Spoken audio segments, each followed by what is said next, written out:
All right. Good morning, everybody, and welcome. I am Jeremy Veldman, and we are witnessing history this morning. And so I thought I would take a minute here to record. This is not live. We're actually recording this at 7:15 in the morning, January 17, 2026. Happy Martin Luther King weekend, everybody. That's Central Time, by the way. Central Time, yes. 7:15 a.m.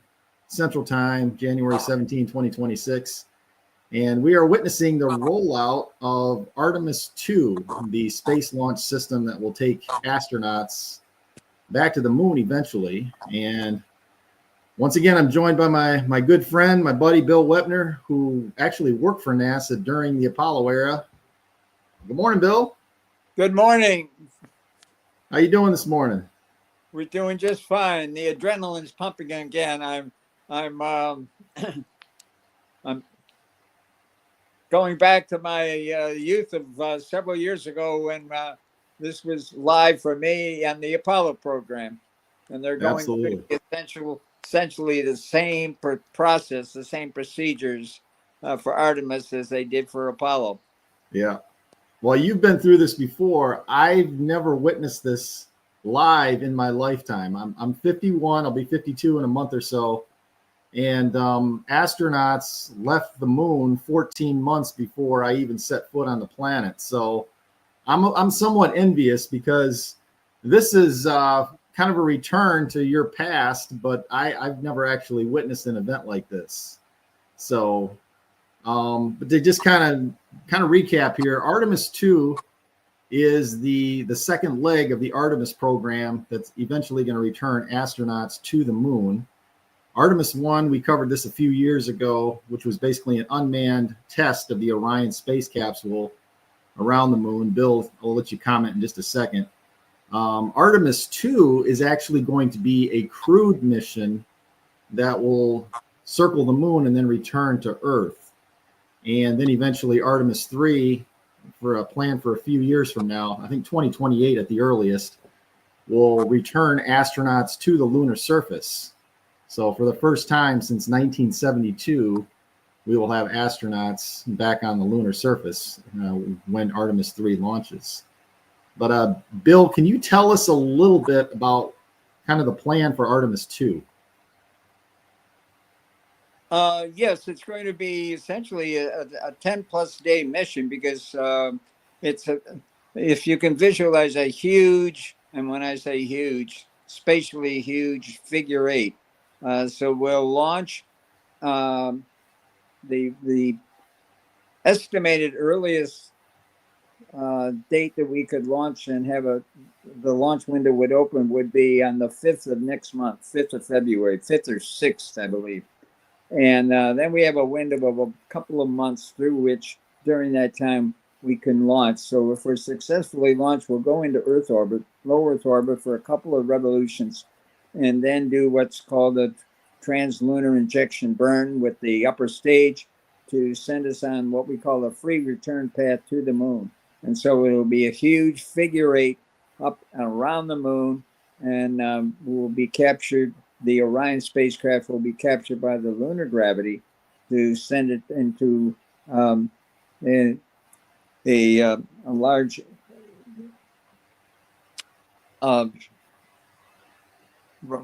a large trajectory around the moon and back. So just visualize a huge figure eight. And if you were to Google the Artemis trajectory, you can see that NASA has a lovely slide and it's all annotated. Now, the thing that's special about this particular mission is we won't be very close to the lunar surface. Behind the moon on the far side will be 4,000 miles above the lunar. So Artemis 2 will go farther from Earth than man has ever gone before. Yeah, absolutely. But we will be farther from Earth behind the moon on the far side of the trajectory than we've ever been before. So this is actually further than, I think it was Apollo 8 or Apollo 13, if I'm not mistaken, during the Apollo era, that took human beings further from Earth than ever before. And this one will actually be further than that. And this one, of course, is by design. The Yep. Apollo 13 was possible. I don't remember what the maximum length was, but yes, we went behind the moon and then came around on a free return path. Yep. So again, this is we're recording this at 7:20 in the morning. So you may be watching this a little bit later, but you can see here the vehicle assembly building in Cape Kennedy Space Center, and then you can see the rocket, the Space Launch System (SLS), with the Orion capsule that's slowly moving out on the large crawler to the launch pad. And this process actually began a little over an hour ago. And it takes a while, of course, to get that rocket to the launch pad. So this is going to be ongoing. It's about an 8 to 10 hour process. So for most of the day, this is going to be happening. And we're just looking at a snapshot here. Again, as we're recording this, it's about 7:20 in the morning Central Time, January 17, 2026. And the rocket will be positioned. It's not going to launch today. We're just simply moving the rocket to the launch pad from the VAB, the Vehicle Assembly Building. So the actual launch, there are a couple of different windows when this could happen. The earliest attempt would be February 6, 2026. So whether or not that happens, we'll just have to wait and see. But long story short, it's not inconceivable that we could have a launch of 4 astronauts in February next month to a free return trajectory around the moon. So again, this won't be a lunar landing. It will be a journey around the moon, as Bill just described. Bill, I can't help but ask, I mean, you were there for Apollo 8 in 1968, and that was the first time that astronauts, human beings, had left low Earth orbit.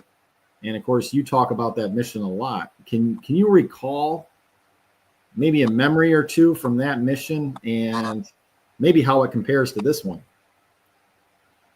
Well, in some ways it does compare, or I should say this one compares with Apollo 8. But Apollo 8 was so unusual, so special for all of us, as a matter of fact, because we had put satellites into low Earth orbit during Project Mercury, of course, and then Gemini, and then the early Apollo 7. That was all Earth orbit. And then for a lot of reasons, politically and otherwise, the Apollo 8 trajectory objectives were all completely changed. And NASA decided, the administration decided, we are going to make a lunar mission out of this. And mankind had never left low Earth orbit before. And so every time, everything after we fired the upper stage, the third stage on the Saturn V booster system to take us away from low Earth orbit toward the moon, everything from then on was new, brand new. Yes, we had practiced it, but we had never done it, and now we were doing it. And from then on, every second of that mission was brand new for all mankind, not only the flight controllers and everybody involved with the mission, but the whole human race. And that was awfully, awfully special.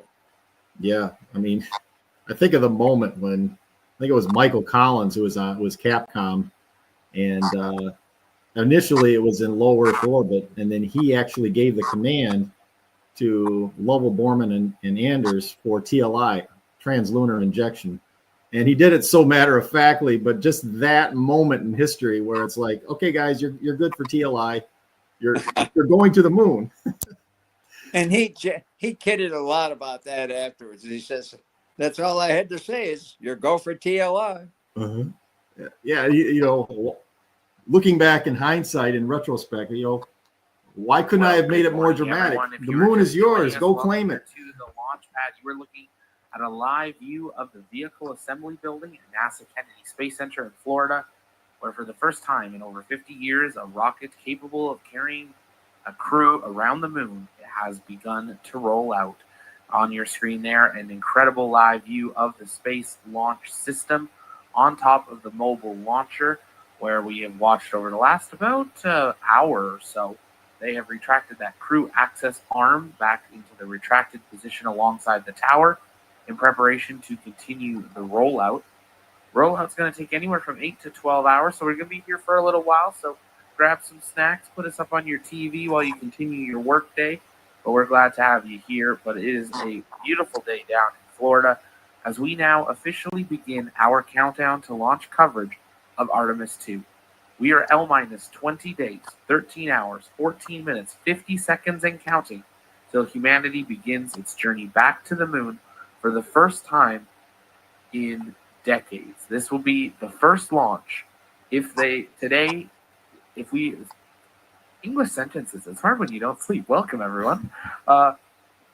19,500 days ago, on August 28th, 1972, the last rocket capable of carrying a crew to the moon rolled out from the vehicle assembly building.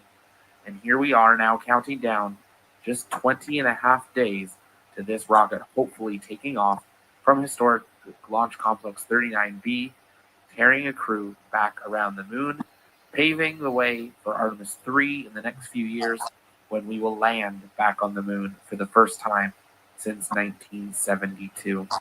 We're glad to have you joining us live here. If it's your first time here, welcome. My name is Zach. I'm the founder and host here at the Launchpad Network and here at TLP. It's our mission to inform and inspire the explorers of tomorrow because we believe that space is better together. And I'm super proud of our TLP Rocket Chaser crew out in the field. We've got Gavin and Cameron down at the press site capturing things. Make sure you stay tuned to the launchpad.store for some incredible posters that'll be dropping later today. We also have our TOP SRB Tumbler that's just dropped. Definitely take a moment, check out one of those. We'll see if we can get an image of it up on the screen here in a little bit for you guys. You can see it over on our social media. But as always, if you guys got questions, you can send those in the chat by tagging me at the Launchpad, and I'll work on answering those live. I see IDK asking, can anyone tell me the time for the launch on the 6th? Absolutely. We can. If you head over to our social media, we do have the launch window calendar. But the first launch window for Artemis II is Friday, February 6th at 9:41 p.m. to 11:41 p.m. It's an hour and 20-minute launch window. On Saturday, February 7th, the launch window is from 10:46 p.m. to 12:46 a.m. Again, a 2-hour launch window. The third day in a row, February 8th on the Sunday, 11:20 p.m. to 1:20 a.m. They then have a break, and then they are back for another opportunity on February 10th on Tuesday, 12:06 a.m. to 2:06 a.m. Eastern Time. And then the following day is the last window for the February launch opportunity at 1:05 a.m. to 3:05 a.m. on Wednesday, the 11th. All right, so you can see in the YouTube feed. Well, that's some excellent information. Someone asking for a link to the shop, drop it in the chat there, or you can just search the launchpad.store. That should bring you to it there, and it's pinned up. All right, so you can hear audio from the live feed here, and we'll continue to cover it here. Bill, comments? Well, I was going to make a comment just to put things in perspective. The platform on which that Space Launch System stack with the main booster engine and the two solid state boosters, that sits on a platform. Think of the area and a baseball diamond between the bases, home, first, second, and third, and home. That area is about the area of the platform on which that Space Launch System sits. And yes, it's going to take several hours to move this 4 miles from the vertical assembly building to the launch pad. But there are pedestrians who are monitoring the motion and the path, if you will, of the entire Like you're able to move slowly toward that launch area 39A. They're actually, walking along with this because it's terribly, terribly slow. But when you're up close to it and see it, and even in film, but certainly live, it's just a huge project, and it's a massive undertaking. And the humans are just dwarfed by that whole system. It's incredible. You can see a few of them down here underneath this crane. And this thing, like you said, it's really slow. I think it's 1 mile per hour that this vehicle carries the rocket. That fast, because they're talking about 4 hours or 4 miles is the distance, but they're talking about 8 to 10 hours to do it. Right. Incredibly slow. Yep. So it's definitely a process to get it out there. So you heard from the audio feed that the first launch window is Friday, February 6th. We'll have to mark that date for our calendar. And then, if you want to do a live program or something, I'm going to mark it as soon as we finish here. Absolutely. And that doesn't mean it will launch on that day. It's just the first window or the first opportunity, we should say, to launch. So there's a lot of factors that will go into whether the launch actually happens. But we certainly want to be ready for that day. It looks like the evening, Friday evening, February 6th. What a way to celebrate a Friday night if this does in fact happen on that day, February 6th, 2026. It would be a historic moment. Certainly for me, it would be the first time in my lifetime that human beings leave low Earth orbit. So again, I'm 51. I was born in 74. I'll be 52 in a month and a half. So heavily influenced, of course, by the moon landings, like many people my age were. But Bill, you just turned 90. Belated happy birthday, of course. We celebrated your birthday back in October, had a great birthday party, but you've been here. You've experienced this a little over 52 years ago, the last time this happened. Or I guess it was 53 years ago now, 72. I thought you were going to keep that all a secret, but yes, about 32, 33 years of age at that time. And as Jeremy just said, 2 months ago, I turned 90.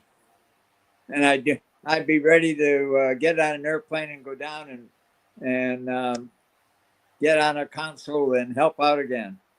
Absolutely. No worse for the wear, Bill. You could work in the control room today, back on shift. I have to practice a little bit, but yeah. Uh-huh. Can you tell us briefly what your role was and what missions during the Apollo era you served on? I can.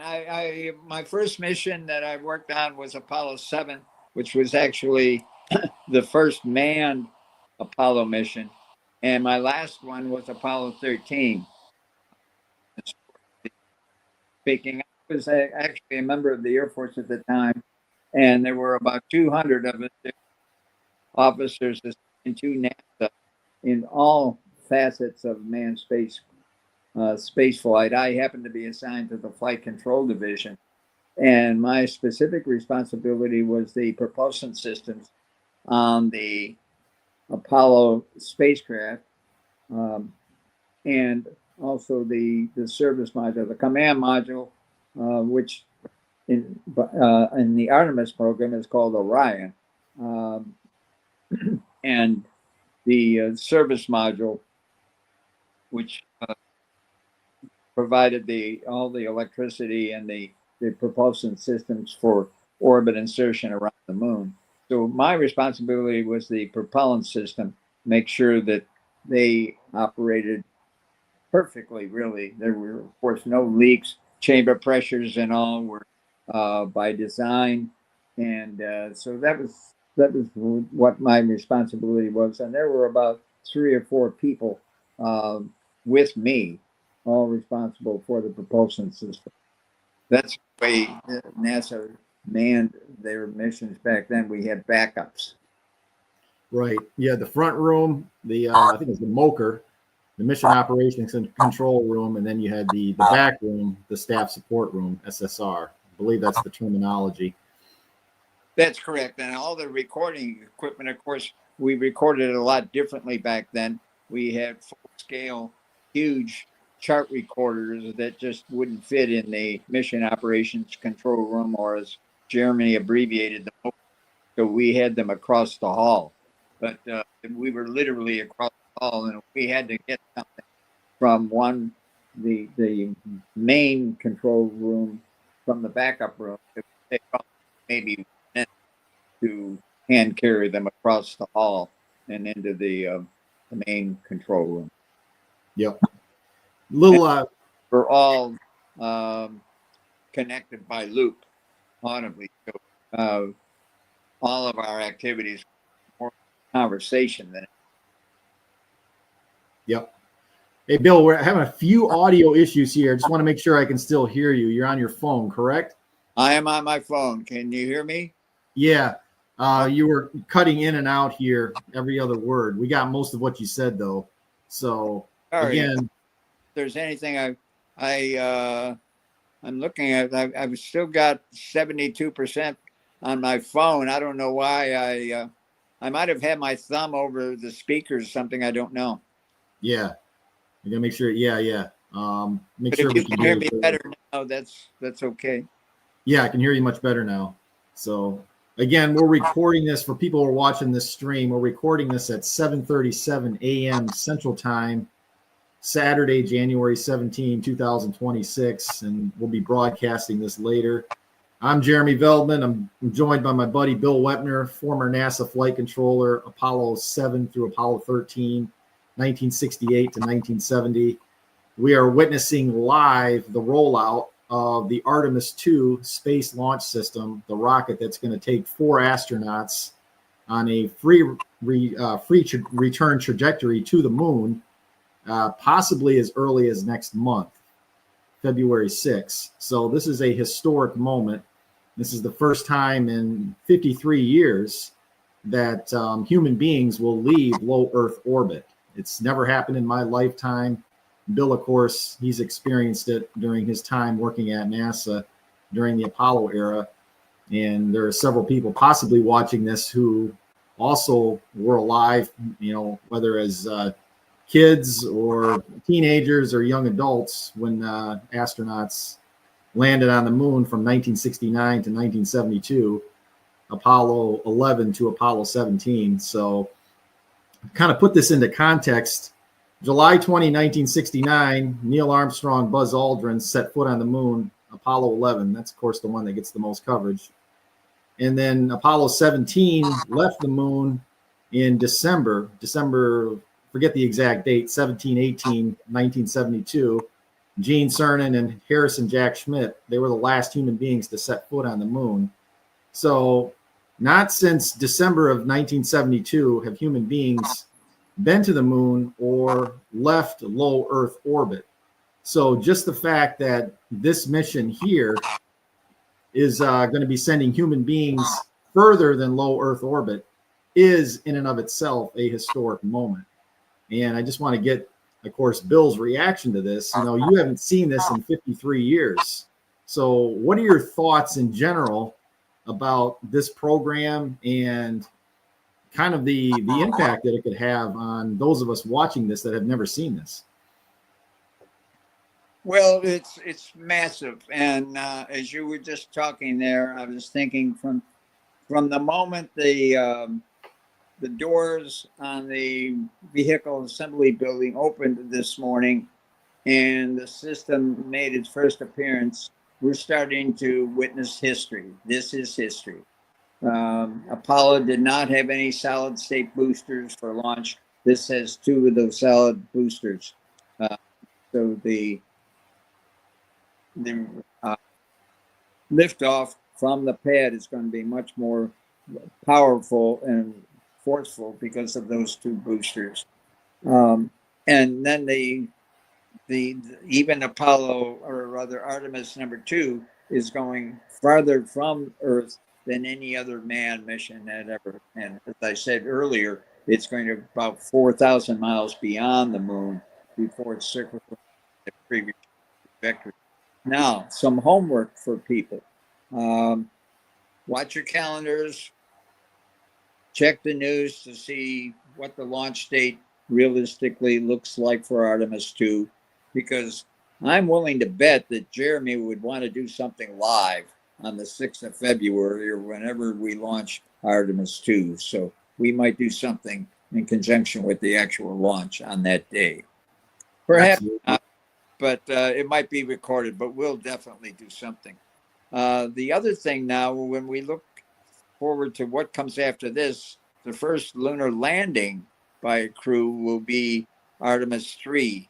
And you want to pay close attention to that because from there on, any comparison with Apollo is going to be a real stretch, because we're going to involve Gateway, which is a permanent spacecraft in orbit around the moon. We'll transfer crew members from Orion into the lander, human landing system that will land on the moon. And then it will, when the crews are finished with their time on the lunar surface, they will launch and return to lunar orbit, transfer again into the Gateway system, orbital system around the moon. They'll transfer back to Orion and return home. So that is entirely different from the way the Apollo trajectory was designed. Right. The Gateway is going to be an instrumental part of the Artemis 3 moon landing process. And therein lies some of the reasons why the Artemis 3 is going to be very, very flexible, because we've got to get a Gateway into lunar orbit and test that out completely before we proceed with Artemis 3. Right. And it'll be a 4-person crew, but only 2 members will land on the moon. So 2 stay on Gateway, and then 2 actually descend on the lunar surface via the Orion lander spacecraft. The landing system, yes. Got it. Okay. That's interesting. Yeah. I have not kept up with Gateway as much. Do we know where we are in the development process? I do not. Okay. So that's something that we'll have to research. But yeah, basically it's in a I'm probably going to screw up the terminology here. An elongated orbit around the moon, Gateway, and then you rendezvous with Gateway. It takes you close to the lunar surface, and then you descend on the lunar surface. We'll have to cover those details when we cover Artemis 3. Orion will not land on the lunar surface, dock the Gateway, and then undock. Right. So it's much more complicated. Yeah. But it's designed for a much, much longer mission, and ultimately some colonization of the moon. Right. Right. And I think that's where this program maybe takes a step forward from Apollo, where the goal was to get there and come back. With Artemis, it seems that one of the goals is to have prolonged stays on the moon, not just days, but possibly weeks. Absolutely. And ultimately to use the moon as a gateway for deep space missions to Mars. Right. So we'll see when that happens. But just the fact that we're returning to the moon again is significant in the year 2026. So now again, it's a free return trajectory. What is the comparison with Artemis 2 to Apollo 8? Is it a similar type of trajectory? It is. However, on Apollo 8, and this was, I think, I wouldn't call it risky, but it was a real challenge to extend the objectives of that mission to actually go into lunar orbit.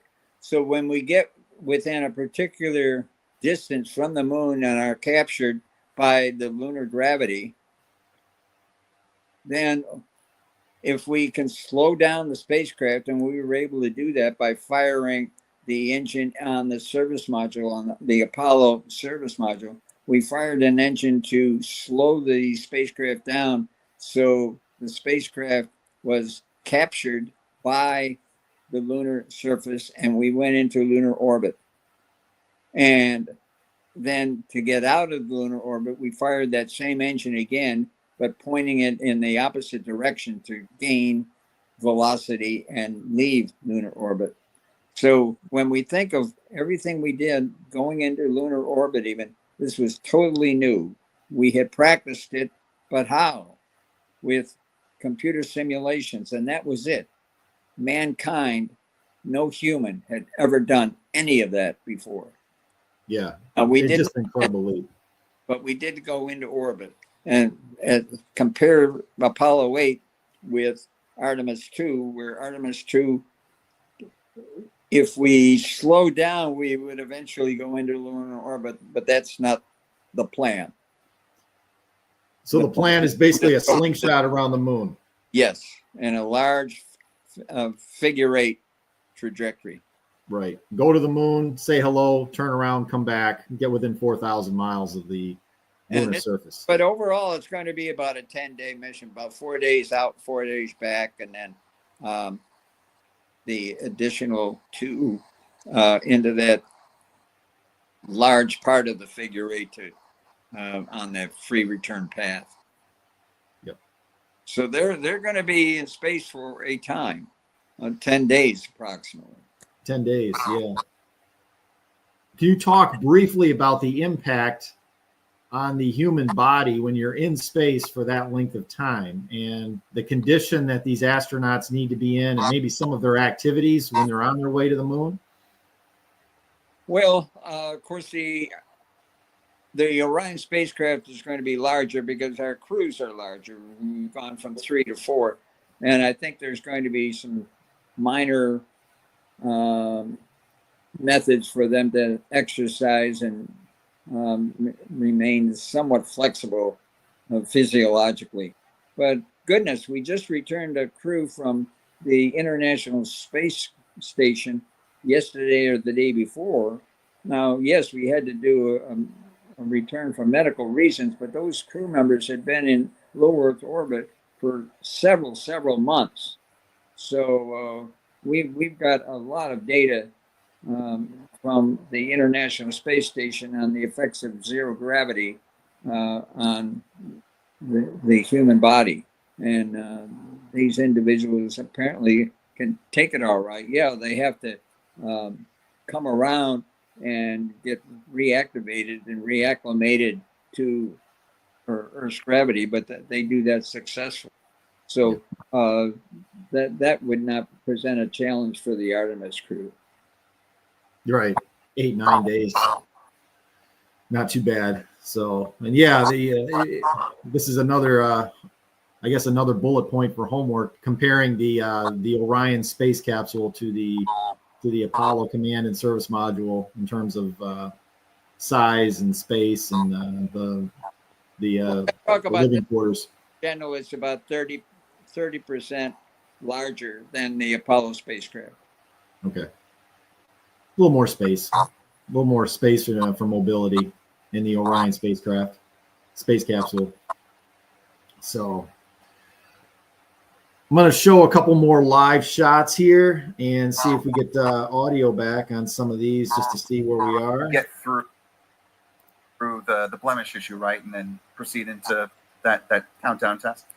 It has, yeah. We've had a few late realizations of improvements we wanted to make on the last hatch side. We were able to get all that implemented for CDDT, and so that test where they did CDDT, a full opening with both hatches works. Bill, CDDT, can you explain what that is? Countdown demonstration test. And what that entails is with the crew will be on board, and they will start at some point in the countdown, T minus something. Let's going to throw out a number. Let's say T minus 3 hours. And so on actual launch day, this T minus 3 would indicate 3 hours before launch time. So they'll start at sometime like that. I use 3 as just an arbitrary number, and go through ignition and liftoff. Of course, there's no liftoff. There's no ignition because the fuels, the tanks are not loaded. There's no propellants on board, and the solid boosters are not activated. But we can go through all these switch configurations for the spacecraft, and then probably go beyond ignition time at T-0 up through say maybe T+1 or +2 hours. So go all that configuration as we're in low orbit to get off the pad, but they will go through all the activities on the spacecraft, the interfaces between the human crew and the spacecraft, digitization of it, to go through the make sure that they have all those procedures down, and there are no challenges or nothing that needs to be corrected. Sometimes problems arise during this, and that's the reason for the test. But that's what's called a countdown demonstration test, CDDT. Countdown demonstration test. Okay. Yes. Gotcha. We'll watch some more footage here. Just as expected. So we think we're essentially done with all that, and we're ready for flight with hatches. And in the first day or so after liftoff, separation, and the crew really get to shake out Orion and its systems, what kind of feedback are you wanting to hear from the crew once they're in orbit and able to really get a sense of how the ecosystem works and put their hands on the controls for the first time? Yeah, it's exactly that. You touched on it. So for us, the Eclipse performance in that first day and a half is going to be of great interest to us, all the systems. But as you've touched on, the life support systems, this is first flight for those, and the crew will be shaking that down. They'll be shaking down the hygiene bay, all those different things, and be an important first day and a half of the mission to ensure that we're ready to commit to come to the moon. And obviously, you want to see the crew go to the moon. They want to go to the moon, but they've been upfront with the fact that things need to work before they're ready to commit with the TLI burn. If there were to be an Orion-based showstopper in your mind, what are some of the things that you want to make sure really pass the muster before that all-important burn that sets the course for everything else? Yeah, we work closely with the flight optics directorate and all the flight rules and all the criteria that goes into exactly that, committing to the TLI burn. So it's across the board, from prop systems to life support, mechanisms, solar arrays, power systems. All that's going to get full checkout. All the criteria has been scrubbed, thought about. That's what we love about our FOD partners. They're always thinking ahead, 2 and 3 failures ahead.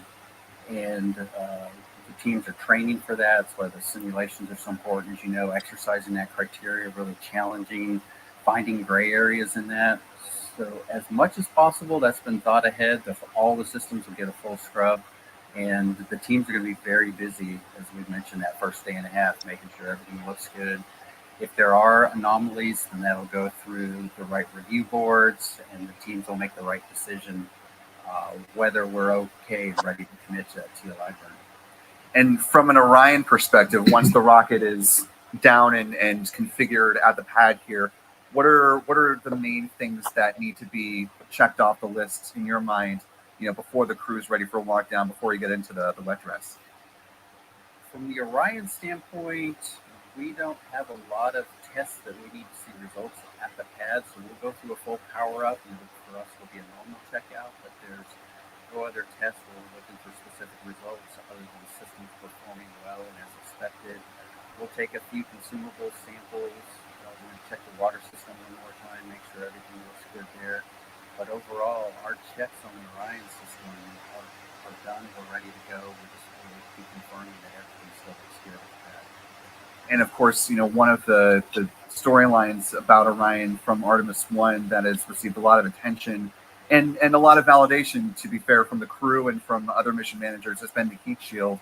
The last time the Artemis II crew was here and they had a news gaggle, they went one by one saying, why they had confidence in the heat shield and the assessment evaluations that have been done.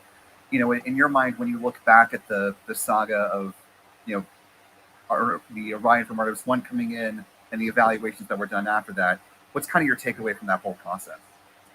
My takeaway from that process, I came in kind of late into that root cause investigation, but I've had the opportunity to work with the teams on the corrective actions and how we're mitigating that going forward. And the rigor that's been performed in the testing and the analysis has driven to root cause. We've shown we understand the physics of what's happening. We've identified how we can control that on this mission, and we've identified how we can improve it going forward. So we're doing both those things. We've put the controls in place to ensure that we're going to get the performance that we expect on this mission. And then starting with Artemis 3, we went through a process to Okay, so you can see here the coverage is ongoing, and they're talking about some of the tests that are going to be performed once the crewed mission launches. Again, possibly as early as next month, and the rollout is going to continue over the course of the next 8 to 10 hours, roughly, possibly longer. So it's about just before 8 o'clock a.m. Central Time, January 17, 2026. Again, Jeremy Veldman, my buddy Bill Weppner. I'm not, Master Flight Controller. give an assignment to our young engineers to be, especially the ladies in the audience. Check out the history of Charlie Blackwell Thompson. Charlie Blackwell Thompson is a lady who graduated from Clemson University. She was the launch director for Artemis 1 back in 2022, and she is also the launch director for Artemis 2, this upcoming launch. And she was a member of the panel that met with the press yesterday, and she's certainly very, very busy today and will be for until launch day. But young ladies out in the audience, yes, you could be a launch director one day. Charlie Blackwell Thompson. Charlie Blackwell Thompson. Quite a history. Quite a history. Yeah, we're witnessing history on multiple fronts here. Not only a return to the moon, possibly as early as next month, but yeah, a Charlie Blackwell Thompson, a female flight director, highly qualified. And this is certainly, a step forward for mankind in multiple ways. Humankind, I should say. So it's history. We're witnessing living history. I guess Moonshot 2.0, for lack of a better way of saying it. The world has certainly changed quite a bit in the last half century. Well, let's have audience to stay tuned, watch the news for the next major step in the Artemis program, specifically Artemis 2, namely the launch date. And we'll be probably live or another recording session, and we look forward to seeing you then. Absolutely. So February 6th, mark your calendars. That's the first launch window, and we'll tentatively plan on something then. And if it works then, great. And if it's scrubbed, then we'll cover the next one. So, Bill, thank you for joining us this morning. 8 o'clock. I know it's time for your morning coffee. Me too. And so, speaking of Charlie, my dog is Charlie Brown, and he's ready to go for a walk. Time to take him out for a walk. Absolutely. Bill, thanks a lot, and Godspeed to Artemis 2. Thank you, Jeremy. We'll talk again soon. Goodbye. Yes, sir. Thank you, everybody. Happy Saturday.